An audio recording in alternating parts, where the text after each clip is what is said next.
Fellow Toastmasters, who's familiar with the game of cricket? All right, a couple of hands. So my experience, very few Americans are familiar with the game or how it's played, unless they come from a cricket literate country or know somebody who does. Growing up in England, I played the sport all the time and loved it. Living in San Francisco, I did cricket for a pub team and we played all over the Bay Area. So tonight I'm going to take on the challenge of explaining cricket in sort of under 8 minutes if I can.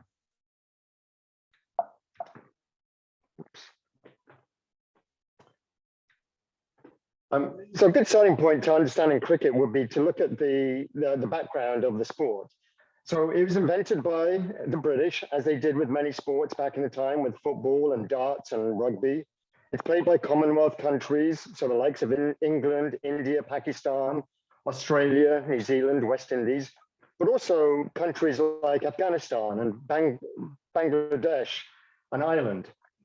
Cricket used to be played by gentlemen, I'm sure it still is, but cricket was used as a way of transferring the British moral code to the colonies. And it's now estimated that 2.5 billion people watch cricket around the world. However, cricket has not been well adopted in America. Now, there's a few reasons that people have suggested for that. Limited by Anglophobia, which is the fear of British and English people. It was perceived as a pastime of the exclusionist British elite. Most likely, it was limited by the rise of baseball. Studies show that there's probably 10,000 active cricketers in the US today and 30 million cricket fans in the US. Explaining cricket would be much easier if we had a game in front of us that I could talk about as we were having this conversation.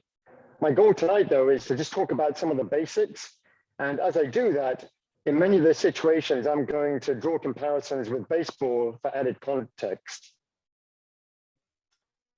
When British people want to feel superior to their American counterparts, or even have a friendly argument, they'll say that baseball is the prerequisite to cricket. Now, cricket neophytes will say that cricket is very much like baseball. The reality is the two sports have very little in common, except there's a very hard ball, which at some point will be hit by a bat of some sort to score runs. For cricket, there's a spectrum of games that can be played, and the games differ based on the time involved. Cricket is very versatile in its format. For example, some cricket matches last for multiple days, the most being 5 days, and this is for an international game, typically called a test match, and it would be between, say, countries like England and Australia. If you like watching 4 days of Masters golf, then the long form of cricket will be something you will appreciate. Now, the most popular form of cricket is the 2020 game, and that's a format that lasts more like 3 hours. So if you like to sit through a game of baseball, which is typically 4 hours, then that would be the format for you. Other cricket games might last a whole day or 8 hours. Like baseball, cricket has bowlers, batters, and fielders. While one team bats, the other team fields and bowls. Bowling is like pitching, except the ball can bounce, and the ball is delivered over the head in this format. And the bowler is aiming at the wickets, which are those 3 sticks that you see in the pitch or in the picture. The batter is trying to make sure that the ball doesn't hit the wicket and is trying to hit the ball into the field to score runs. In baseball, batters run around bases. With cricket, the batters run between the wickets. None of the fielders in cricket wear a glove except for the catcher behind the wicket. So they are looking to catch a ball, a very hard ball that is hit very hard by a batsman without a glove.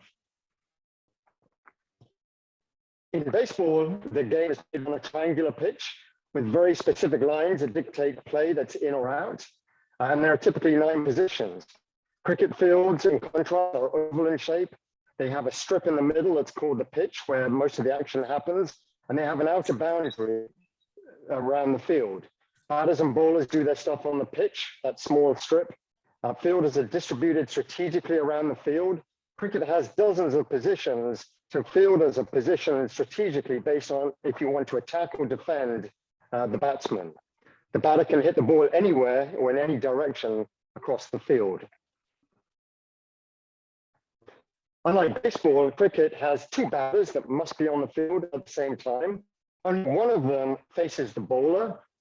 When the batter hits the ball out into the field, when the two batsmen have to cross in order to score a run. When that happens, the second batsman now faces the bowler. Wickets are very important to the game. Those are the three long poles that are called stumps, and they have these little bails on top. So the batter's job is to make sure that he hits the ball in a way that eludes fielders, but also to prevent the bowler from knocking off the bails from the stumps. The bowler's job is to make it hard for the batter to connect to the ball, to hit the wickets, or to entice the batter to put the ball into the air so that the fielder can catch the ball. When that happens, the batter's turn is over and a new batter comes out for his innings. Cricket balls similar to baseball. They're both made from cork, twine, and leather. Size-wise, a baseball is a little bit bigger. Weight-wise, a cricket ball is heavier. The seams of cricket balls are different, or at least in different positions, and it's the seam that impacts the flight of the bowling or the pitching. Cricket balls can be shined on one side and dulled on the other to change how the ball transfers through the air on the way to the batsman. And then cricket bats are bigger in surface area. They're rectangular and have a bigger surface area to hit the ball.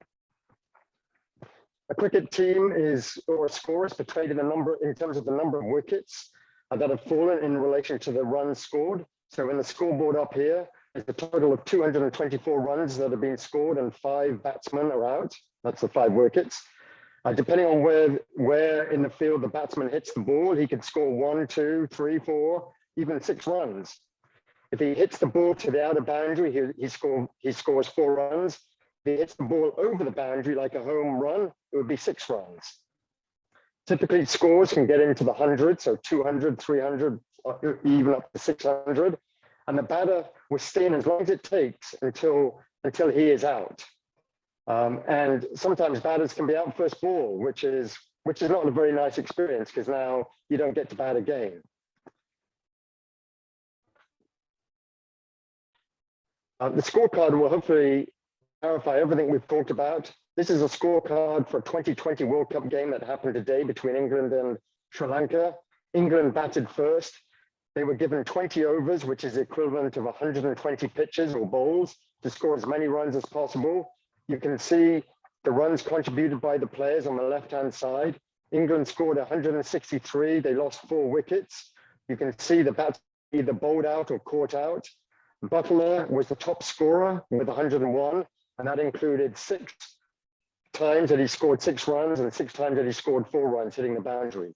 Then Sri Lanka batted, and they had the same number of pitches to score more runs, but they were out for a score of 134, so England won by 26 runs. I'm a little over time here, but the idea of this is really just to share the tip of the iceberg. If you're intrigued with cricket, then go check out YouTube to get a sense of how the game is actually played. Thank you for listening.